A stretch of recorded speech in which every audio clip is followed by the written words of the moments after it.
Fact or fiction? My opinion. Sit back down. Hi friends, welcome back. Report! Today we're taking a look at the Super7 Ultimates. Star Trek The Next Generation Riker action figure in 7-inch scale. Back of the box features a read-up and, if you'll permit it, as first officer aboard the USS Enterprise D, William Riker is second in command, but is commonly referred to as number 1 by his captain, Jean-Luc Picard. Not one to sit on the sidelines, Riker is a confident, brash Starfleet officer known for taking unconventional approaches to problems and unafraid to challenge the chain of command. His competitive nature extends to his off hours, where he frequently convenes his crewmates in poker games or anbo jutsu matches. The figure itself looks pretty clean and classic. It's a fairly simple design, but the proportions look good.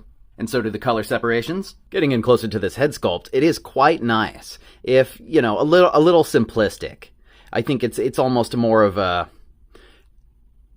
sort of caricaturized, exaggerated cartoon style versus, say, like the realistic stuff, the face printing you get from companies like Hasbro. I can't believe I already said some other company's name. He is, of course, featuring the beard that did not appear until Season 2. And you can see little paint slop around the ears and stuff. I mean, maybe people are doing this by hand. I don't know. It doesn't look bad from a distance at all. It's definitely Will Riker. You can see he's got the 3 little rank pips there for Commander, and the red on the inside of the collar is fairly clean. It's not perfect, but that's true of all of the separations all over the thing. And from a reasonable distance, it's not bad. Some of it you can see is maybe just where the joints were a little bit stuck when he was new. Comm badge, one of the other few places of extra detail, in that the rest of it is just the standard Starfleet uniform. You've got this little split at the pants. There was a deal with it being one piece for a long time. These are going to be single jointed figures, so you get a simpler, sort of cleaner look here on the joints. You see the little waistband is sculpted. This centerpiece is a slightly softer diaper deal. How they do kind of flared bottoms, shiny shoes. You get some peg holes down here. Not a tremendous amount to look at. 2023 CBS. As for articulation, don't hold your breath for anything out of this world. Of course, it's a simplified design is kind of how they do. And this head is just on a ball up here. And it doesn't have the most range there, but it gives you a little bit. You really can't look down at all or back very much. You get a little bit of tilt. He's just going to kind of have some head cock and some attitude going on there. So that's really minor. Shoulders are socketed in. They don't come up to a 90. You can see it's on a big hinge there. They will rotate all the way around. You do have a bicep cut. It looks pretty thick there. That doesn't really blend very well. That is what it is. And then it's also really tight. So it will twist all the way around there, of course. But then you have a single jointed elbow. It doesn't even reach a 90. It does hinge though, so it is what it is. Hands that are just socketed in here. And they're actually inset a ways so that the edge of the shirt cuff there kind of hinders you. You can force it, and what it's doing is it's just kind of pulling that out of the socket a little bit. The hands actually all swap pretty easily. One weird thing, though, so far is I'm sure it's just extra plastic, but you can see it's kind of blowing that hole out. So I'm not the biggest fan of that. Anyway, the torso piece is just a single solid chunk here. And it is ball socketed in. Hell, we'll just break it apart too. It comes apart pretty simply, but it holds together really, really firmly. And you can see there's just the littlest bit of clearance there, so it's going to allow you to rotate not only, but to rock a little bit too. It doesn't really lean forward very far, back a little bit. You push it too hard, it's going to pop off of that ball, of course. But he gets a little bit of side to side. Pretty minor in that way. Come down here to the legs, and that's usually, you're going to get most of it there because of the way they're going to do this. These are ball hinges, and so they come out almost all the way to the sides. Again, this is a softer piece that pushes out of the way. They'll come forward quite well, but if you want to go back with it, it's going to run right into that. So you're not going to get much there. It's a single jointed knee affair. You barely get anything out of that. I mean, that's not even 90 degrees. It will, of course, rotate any which way. And then down here at the ankle, it's another ball socket. So the pants kind of hinder it from coming back. You can come forward a little bit, and it does have pivot. Really, I mean, the articulation is tremendously limited, but something about the Super7 stuff, you got to factor that it's almost like it's an update of like the vintage toy design. Think of the old Playmates ones. Even the updated ones they did, this is like a perfectly upscaled version, even with like the same articulation cuts, essentially. So if you frame it that way, if you temper your expectations, I know it gets weird because at Super 7, the people that they put forward to talk about this stuff, it's all spiel, it's nonsense. Everything's an advertisement, which of course, but you're not selling to kids here, man. You're talking to other grown men. Just give us the real dirt, you know? Just say that, and that would put other people at ease instead of being like, what is this weird cartoony busted stupid thing? Be like, oh, it's an update to the old Playmates toys. And in that sense, I think that it's great. In the context of like a hyper realistic looking figure with way more articulation from another company for half the price, it's almost unacceptable. I know we're not even at the end yet. Let's look at the best part, all the cool stuff he comes with. Alright, now here's where Super 7 delivers. All this extra. Not that I think they don't on the figure, I think it's an expectations thing. And they don't properly set those expectations. Wah. Anyway, he's got this extra smirking head here that looks fantastic. He's giving you a little McFarlane side eye. A bunch of extra hands, including like specialized ones for fisting the trombone and or, gesturing at somebody. Here's the other head here. Again, just simpler, almost cartoonish, if you will. But if you consider it as in terms of just an update to the vintage toys, man, it's a fine thing. It's a fine thing. Stand still, Bill. You also get this ridiculous little Picard Day doll. Look at that. And all the paint and detail on that's fantastic. Even a couple of tones on his little comm badge. That's fun.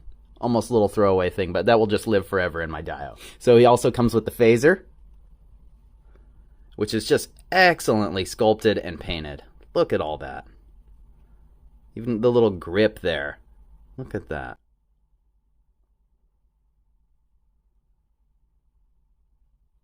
And he holds that just fine in a hand that is specially made for it. It'll just kind of slot in there. Quit looking at his face over there.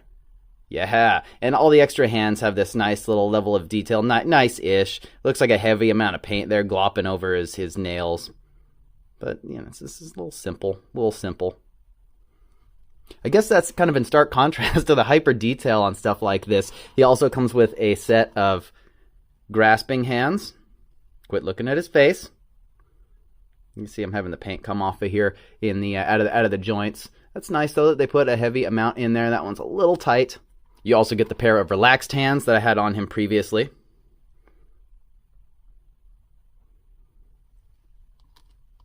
Then you get a hand with a hand of cards. Check that out. Awesome level of detail on those. That's just an extra piece that's sort of stuck in and glued, so be careful with that.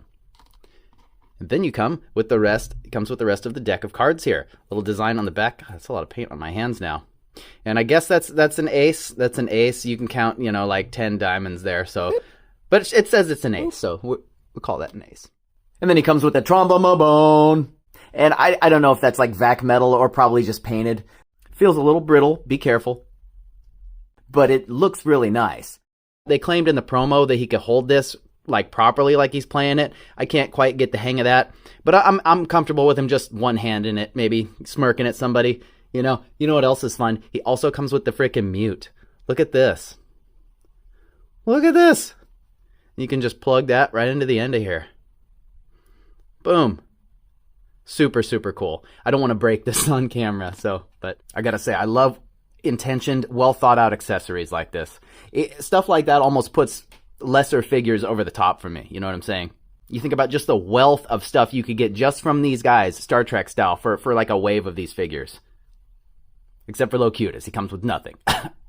Alright, the Super 7 Ultimate Star Trek Commander William T. Riker stands about 7 3/8 inch tall. He's supposed to be 6'4", so that works out about right in a 1/10 scale. For comparison, he's the only other one of his kind from me so far. So here are a couple of the recent Playmates updates. I wanted more from these, but they were a lot of fun. Sadly, they are now defunct. Here he is next to a couple of the Super 7s I do have. That is Slash and the Super 7 Sewer Surfing Mikey. He's the same scale as the McFarlane stuff, but it's not quite right. Why don't you try kneeling before Zod? He matches the animated aesthetic a little better, but if you want a proper crossover with Marvel characters, you're going to need something like Gambit here from Diamond Select. And in fact, the Invincible animated series figures from Diamond match up pretty well here.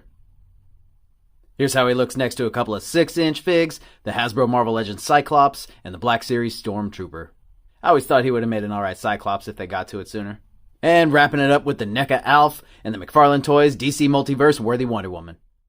No, you can't. No, you can't get him holding that properly. Somewhat, you can mimic it somewhat, but it's of course the range of these joints. This needs to come way back here. Put double joints on these, man. Some double J. All day, you know? But like I said, otherwise that's like super low on the list of issues I have with this figure.